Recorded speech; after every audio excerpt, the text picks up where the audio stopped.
Bentrovati a tutti.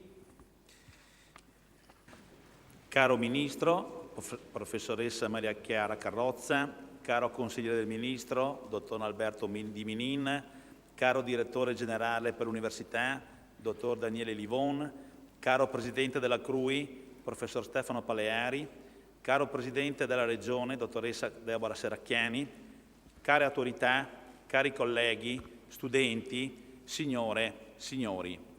Si inaugura oggi, simbolicamente, il 36esimo anno accademico dell'Università degli Studi di Udine. Ringrazio tutti per voler condividere con noi oggi questa cerimonia, in cui ogni anno riaffermiamo gli ideali e i valori dell'Università in generale e del nostro Ateneo in particolare, nato grazie ad una proposta di legge di iniziativa popolare, espressione di ben 125.000 firme, raccolte dopo il tragico terremoto che colpì il Friuli nel 1976. Prima di tracciare un breve bilancio e parlare delle sfide che attendono l'Ateneo in futuro, desidero rivolgere un breve saluto ai nostri ospiti stranieri.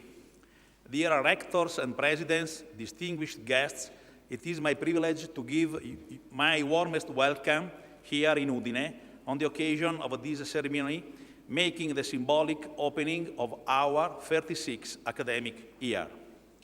E desidero porgere anche a tutti un affettuoso saluto di accoglienza nella lingua del Friuli. Concetant plaisir, odoi il benvenut a tutti voi altris e in maniera particolare ai furlans che han volut questa universitat e che in dus quesc anys han continuat a prudelare, a sburtale e a voleie ben. Il mio auspici è di vues donghie anche te sfidis che quest nostri e vostri Ateneu alla di frontà palavegni.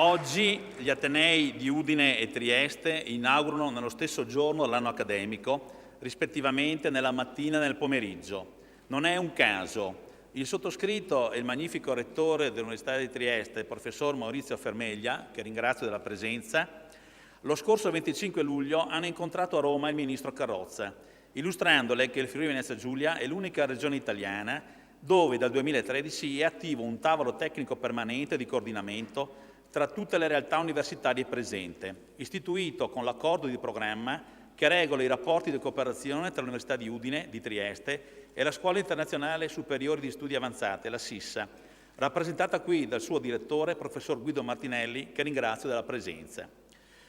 Una collaborazione che si è consolidata con l'attivazione di 6 corsi di laurea magistrali interateneo: fisica, scienze e tecnologie per l'ambiente e il territorio, filosofia, italianistica, scienze dell'antichità, studi storici, 6 dottorati di ricerca interateneo, scienze dell'antichità, storia, studi linguistici e letterari, scienze giuridiche, scienze manageriali e attuariali, scienze dell'ambiente e della vita, una laurea triennale sanitaria interateneo di tecniche della prevenzione dell'ambiente e nei luoghi di lavoro, numero che andrà molto arricchendosi nel neonato tavolo regionale per la ridefinizione dei protocolli d'intesa tra la Regione e i 2 Atenei.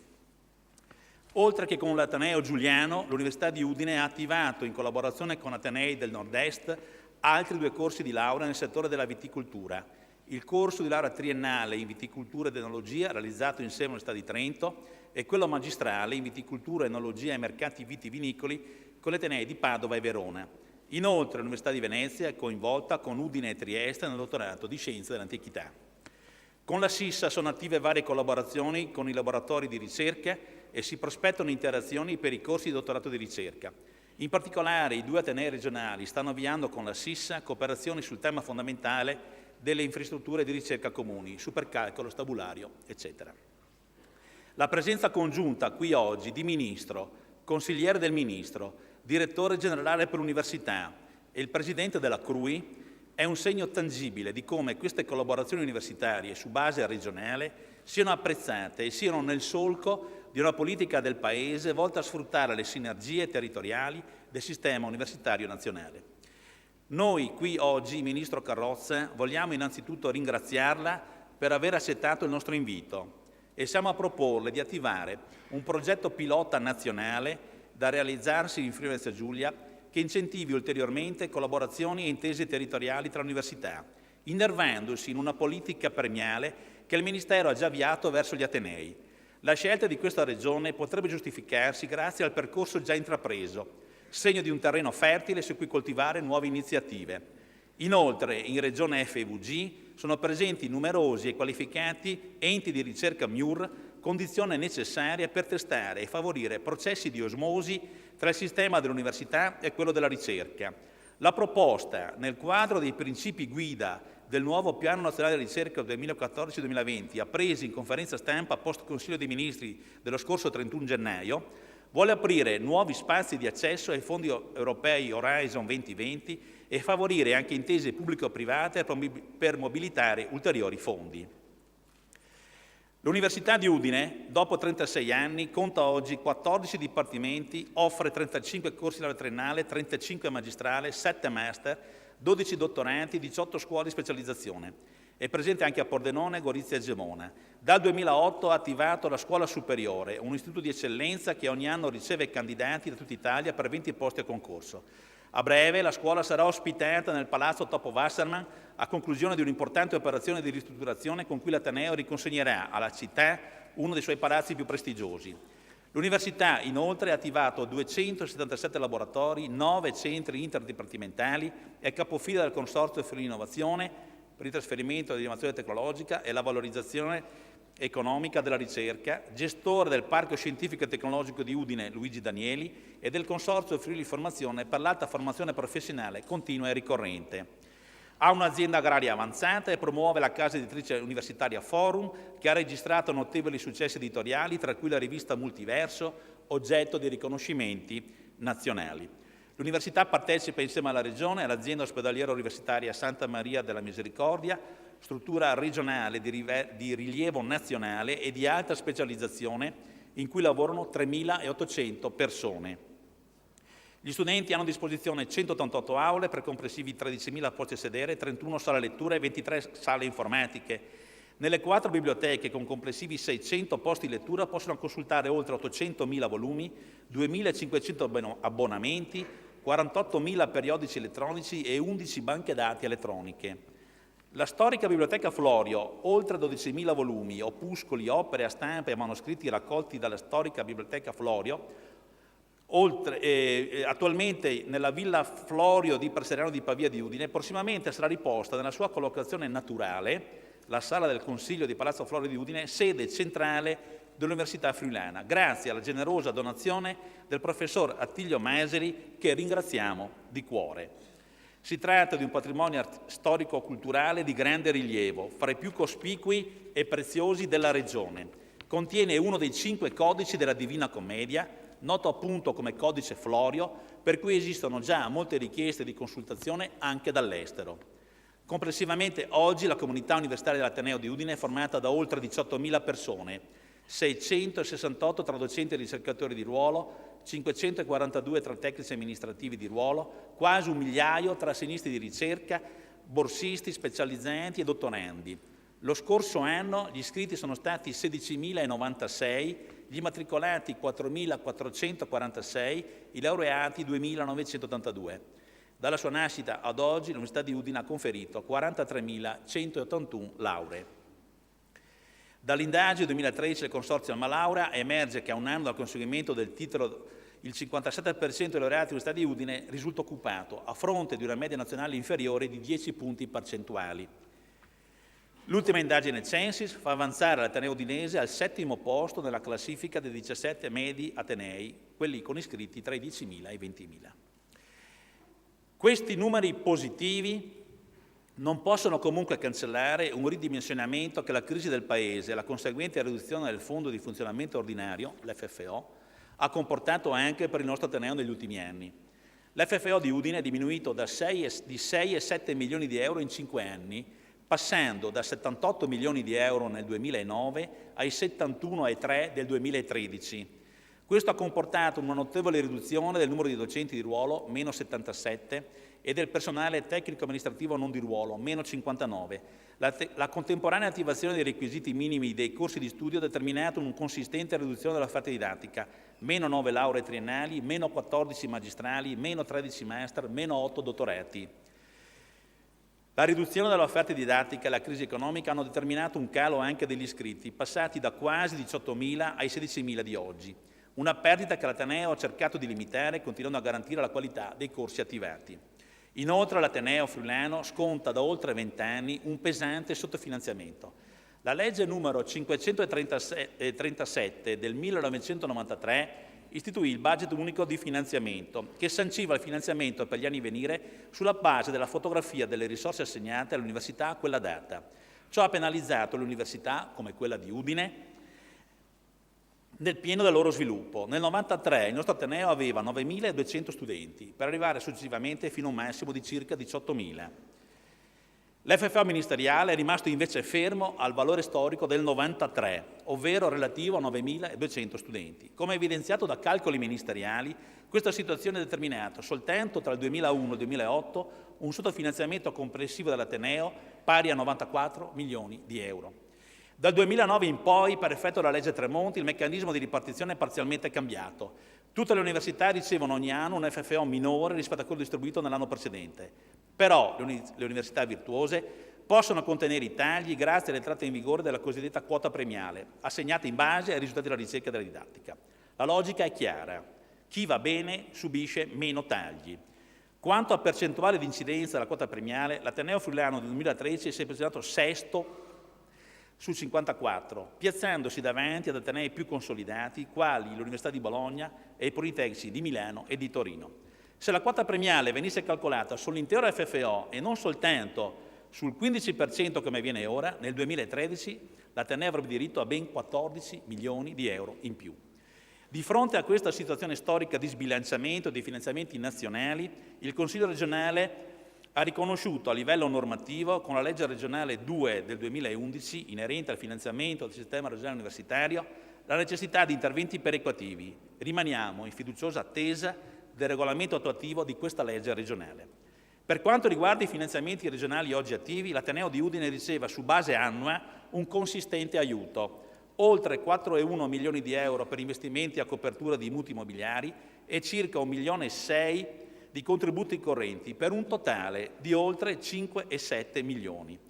Di questo siamo riconoscenti alla Regione. Desideriamo comunque segnalare che tra imposta regionale IRAP, addizionale regionale e IVA regionale, nello stesso anno 2013 l'Ateneo ha versato alla Regione oltre 7 milioni e mezzo di euro. In questa partita di giro tra fondi regionali e fondi statali reputo che ci sia lo spazio per un maggior sostegno al sistema universitario. Nella riunione del 2 ottobre scorso, tra la Presidente Deborah Serracchiani, i suoi assessori competenti all'Università, i rettori di Trieste e di Udine e il direttore della Sissa, incontro volto a mettere le basi per un tavolo permanente di confronto, come Università abbiamo proposto anche di attivare sui fondi regionali di innovazione dei meccanismi di grande successo mutuati dai progetti europei CRAFT. Il funzionamento è molto semplice. Le imprese e gli enti dispongono di un voucher che possono spendere con centri di ricerca pubblici o privati, regionali in primis, ma anche extraregionali. È un modo indiretto per finanziare il sistema universitario e della ricerca, ma anche un modo per allinearli al sistema economico. A livello nazionale l'FFO per l'università è sceso da circa 7,2 miliardi del 2009 a circa 6,5 del 2013. È una diminuzione percentuale di circa il 10%. Potrebbe sembrare una cifra in linea con i dati nazionali della crisi, ma è opportuno riflettere che questo dato ci allontana ancora di più dagli altri paesi europei. Se calcoliamo il finanziamento del sistema universitario in euro per abitante, la situazione è questa. Italia 109, Gran Bretagna 156, Spagna 157, Francia 303, Germania 304, Svezia 660, Norvegia 731. Se analizziamo i 10 migliori atenei al mondo, tra cui Harvard, Stanford, Oxford, Cambridge, Berkeley, l'MIT, scopriamo cose interessanti.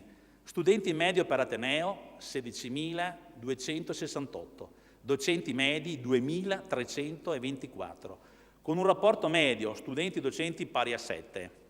Qui a Udine i numeri sono quelli prima citati, 16.096 studenti e 668 docenti, con un rapporto studenti-docenti pari a 24 contro una media italiana di 30. Tradotto, Udine come numero di studenti è già nei parametri top 10 mondiali, ma non lo è per numero di docenti. Infatti le università top 10 hanno mediamente 3 volte e mezza il numero di docenti di Udine. Questo vale purtroppo per tutti gli atenei italiani e dovrebbe farci riflettere sugli investimenti del Paese nella scuola, nell'università e nella ricerca. Il problema è anche culturale. Il MIUR viene percepito come un ministero di spesa e non di investimento. La conoscenza è valore in potenza, il valore è conoscenza in atto. Lo Stato investe in conoscenza e i modelli di business delle imprese determinano il rendimento di questa trasformazione da valore potenziale a valore effettivo e le tasse pagate dalle imprese rialimentano il circolo virtuoso conoscenza-valore. Con riferimento alle politiche di ricerca europee ci sono miglioramenti rispetto al passato, ma permangono motivi di preoccupazione. Horizon 2020 è il nuovo programma europeo di ricerca e innovazione con uno stanziamento comprensivo di 80 miliardi. Un passo in avanti rispetto al precedente programma che aveva a disposizione soltanto 56 miliardi. Ma se si considera che l'insieme dei 28 paesi europei investe ogni anno circa 270 miliardi, si ricava che la Commissione europea può contare su meno del 5% dell'intera spesa dell'Unione. Detto in altri termini, Horizon 2020 non è riuscito a vincere l'egoismo dei singoli Stati che si riservano a se stessi il 95% della spesa. Del resto, a Washington, Pechino e Tokyo, la politica della ricerca e dell'innovazione viene decisa da una testa sola, mentre in Europa da 28 teste diverse. Siamo ancora lontani dalle condizioni migliori per un'efficace politica europea. La cosa è ancora più preoccupante se si considerano gli investimenti percentuali in ricerca e sviluppo nel mondo. Negli ultimi 5 anni la quota degli investimenti d'Europa è scesa dal 26 al 22%, quella americana dal 34 al 31% e quella dell'Asia è cresciuta dal 33 al 40%. La ricerca scientifica e lo sviluppo tecnologico non sono dimensioni marginali, ma sono la leva principale della crescita. Uno spazio per recuperare fondi per la ricerca e l'innovazione si apre sui fondi strutturali, sul Fondo Sociale Europeo e sugli investimenti della BEI. Ambiti su questo tema italiano della ricerca e non deve saper esprimere una più convincente progettualità. È evidente che è sempre più necessario essere competitivi nell'attrazione dei fondi europei ed efficaci nello spenderli.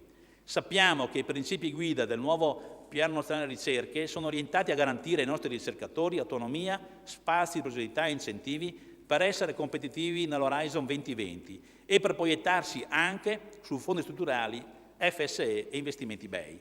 Come ha ben detto lei, Ministro, fare domanda per un fondo PNR dovrà essere una palestra per l'Horizon 2020.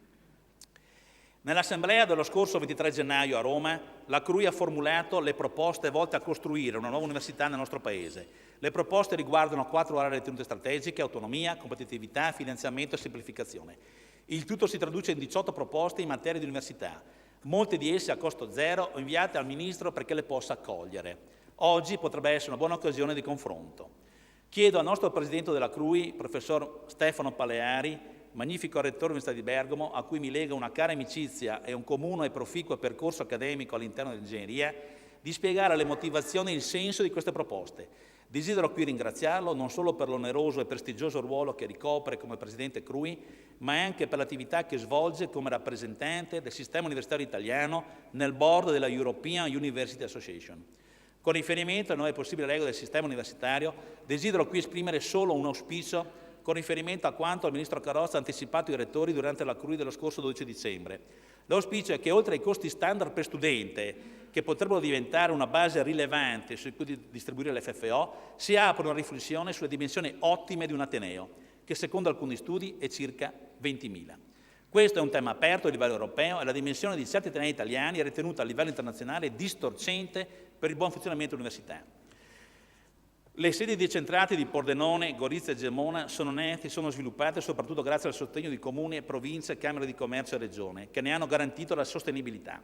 Oggi la loro esistenza è condizionata da un lato dal rispetto dei requisiti minimi ministeriali, dall'altro dal sostegno finanziario da parte del territorio. In questi giorni si sta valutando un'azione di rilancio della sede di Pordenone che vede coinvolti in un progetto congiunto il Consorzio come attore promotore, il nostro Ateneo e la Regione, con quote di cofinanziamento su base annua, rispettivamente del 14, 56 e 30%. Dichiariamo la nostra disponibilità a collaborare anche in questo progetto con l'Ateneo di Trieste nella medesima logica di cofinanziamento. Azioni analoghe possono essere esaminate per Gorizia e Gemona nel quadro delle medesime collaborazioni interateneo dei sostegni territoriali. L'Ateneo friulano ha superato con successo l'esame dell'Agenzia Nazionale di Valutazione del Sistema Universitario della Ricerca, l'ANVUR. Sono stati particolarmente soddisfacenti i risultati della valutazione VQR 2014-2010. L'Università di Udine si è collocata all'8° posto nella classifica che ha messo a confronto la qualità degli atenei italiani. L'Ateneo è superiore alla media nazionale su 9 aree scientifiche su 16 analizzate. Bilancio positivo anche per progetti europei. Dei 40 presentati complessivamente nel 7° programma quadro ne sono stati finanziati 11, pari al 27%. Nelle diverse aree tematiche dei programmi Cooperation, Ideas e Capacity sono stati presentati 25 progetti, di cui 5 finanziati. Nelle azioni Marie Curie del programma People sono stati invece assegnati 6 progetti su 15, pari al 40%. A questi si aggiungono altri 24 progetti internazionali presentati nel 2013, di cui 2 finanziati. I 12 dottorati di ricerca offrono 133 posti, per i quali sono disponibili 82 borse, di cui 25 finanziati da soggetti convenzionati. Negli anni c'è stata una forte concentrazione di progetti PRIN, una forte contrazione di progetti PRIN a causa della riduzione dei finanziamenti ministeriali. Nel 2012 l'Ateneo ha vinto 9 progetti PRIN, di cui 3 coordinati e 6 unità di ricerca impegnati in progetti coordinati da altri paesi, da altri Atenei. 2 unità di ricerca di Udine finanziate e impegnate in altrettanti progetti FIRB. Positivi anche i risultati raggiunti con il trasferimento tecnologico. Nel 2013, con 7 nuovi depositi, il portafoglio brevetti è arrivato a 81 domande, i brevetti sono 46, di cui 25 commercializzati. Positivo anche il bilancio degli spin-off. Le start-up nate sono 35, di cui 32 attive, con ricavi che complessivamente hanno superato i 3 milioni di euro. I soci, accademici e non, di tutti gli spin-off sono in totale 170 e il numero di posti di lavoro sono oltre 100. La didattica dell'Ateneo viene promossa dagli studenti, la rilevazione delle opinioni attuate via web conferma un gradimento elevato pari a 7,8. L'indagine ha riguardato oltre il 97% degli insegnamenti. Il dato pone Udine ai vertici degli atenei italiani per quanto riguarda il grado di copertura della valutazione didattica. L'Università sostiene con grande enfasi l'internalizzazione della didattica della ricerca attraverso finanziamenti finalizzati al titolo di studi congiunti e programmi di scambi tra docenti e ricercatori. I partner europei ed extraeuropei dell'Ateneo sono 521. L'Ateneo ha attivi 103 accordi quadro di collaborazione di ricerca, di cui 79 con università extraeuropei. Gli studenti in mobilità sono 598, di cui 370 con programmi Erasmus Studio Placement in uscita e 165 in entrata. L'Ateneo attualmente conta 8 corsi di studio che rilasciano un doppio titolo grazie a convenzioni con atenei stranieri. Lo scorso 13 novembre a Novi Sad, in Serbia, ho avuto l'opportunità di firmare un accordo con la locale università per l'attivazione di doppi titoli nel settore della viticoltura e dell'enologia molto graditi all'estero. Tra poco è previsto il rilascio di un titolo congiunto con Graz e Windsor. Altri percorsi a doppio titolo saranno realizzati prossimamente. Le aree geografiche di maggiore interesse sono Australia, Canada, Stati Uniti, America Latina. Sono partiti 2 corsi di laurea magistrale interamente in lingua inglese, insegnamenti in lingua inglese sono presenti in altri 12 corsi di laurea e medicina. Per quanto riguarda i dottorati di ricerca, le collaborazioni internazionali sono 3 e coinvolgono l'Università di Grenoble, Reims, Belgrado e Parigi. Ma la strategia dell'internalizzazione del nostro Ateneo potrebbe incrociare la strada dell'emigrazione percorsa da molti friulani molti decenni fa. Immagino qui, nel centro storico di Udine, una nuova grande biblioteca universitaria che sia anche un centro culturale di identità friulana e dove si ospitano anche eventi artistici. Un edificio di architettura moderna che dia il segno concreto della novità che l'università ha rappresentato per il Friuli. Immagino molti dei nostri studenti impegnati all'estero per stage, tirocini, tesi, esperienze lavorative presso università, enti, associazioni professionali e imprese in cui i nostri corregionali operano. Uno snodo di una rete di relazioni sparse nel mondo, un polo attrattore che leghi tradizione e innovazione, vecchi e giovani, identità e diversità, friuliani all'estero e friuliani in patria, cultura ed economia, arte e tecnologia, imprese locali e opportunità commerciali internazionali. Un luogo che possa diventare il punto di incontro fisico e simbolico tra il Friuli del passato, del presente e del futuro. Il nostro desiderio è di rendere il nostro Ateneo non solo il luogo dove si svolge la ricerca e lo sviluppo, ma anche il luogo elettivo di pratica dei migliori risultati della ricerca in tutti gli ambiti, dalle energie rinnovabili alla digitalizzazione degli archivi cartacei, dal marketing alla comunicazione. Da questo punto di vista puntiamo all'implementazione e alla diffusione di best practice. L'obiettivo è di far diventare il nostro Ateneo un luogo da visitare per vedere come si possono mutuare le migliori esperienze in termini, ad esempio, di learning, brevettazione, eccetera. Un luogo dove le innovazioni tecnologiche, organizzative, manageriali e normative non siano messe a punto solo sul piano teorico, ma anche su quello applicativo. Un luogo di riferimento esemplare per studenti, imprese, enti, pubblica amministrazione. Un luogo dove si faccia ricorso a tutta l'intelligenza distribuita in una logica di auto-organizzazione. Può sembrare un obiettivo ambizioso, ma è alla nostra portata. Su questo fronte siamo già partiti. Vi farò alcuni esempi. Primo esempio, risparmio energetico. Le azioni messe in campo sono diverse, dalla riduzione notturna e festiva della temperatura di esercizio all'applicazione di sistemi di telegestione e automazione, oltre al costante monitoraggio dei consumi. Inoltre l'Ateneo ha partecipato al progetto per la realizzazione del teleriscaldamento che permetterà di ridurre le emissioni di CO2 in atmosfera e di cui è il primo utente da gennaio. Secondo esempio, sicurezza e protezione.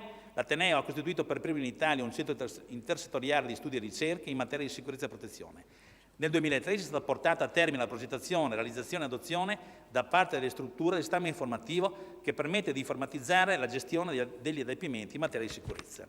Terzo esempio, qualità.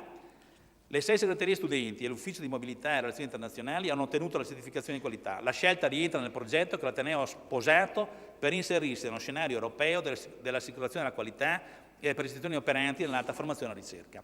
Quarto esempio, bilancio unico certificato. L'Ateneo ha recentemente portato a termine il passaggio al bilancio unico e alla contabilità economico-patrimoniale. Ha scelto anche di sottoporre certificazione il bilancio da parte di una società di revisione esterna. Queste scelte su bilancio unico e certificazione, insieme a molte altre azioni e iniziative, sono state fortemente volute dall'ultimo rettore, professoressa Cristiana Compagno, che in questa sede desidero ricordare e ringraziare. Lo scorso 8 ottobre, presso la Commissione di Istruzione del Senato, la nostra esperienza è stata descritta dal direttore generale precedente, la dottoressa Clara Coviello, andata in pensione lo scorso 31 dicembre. Anche a lei desidero esprimere gratitudine per quanto ha fatto per l'Ateneo. Quinto e ultimo esempio, accreditamento internazionale. L'azienda ospedaliera universitaria ha concluso positivamente lo scorso 31 gennaio le ispezioni per conseguire l'accreditamento internazionale come ospedale accademico da parte della Joint Commission International.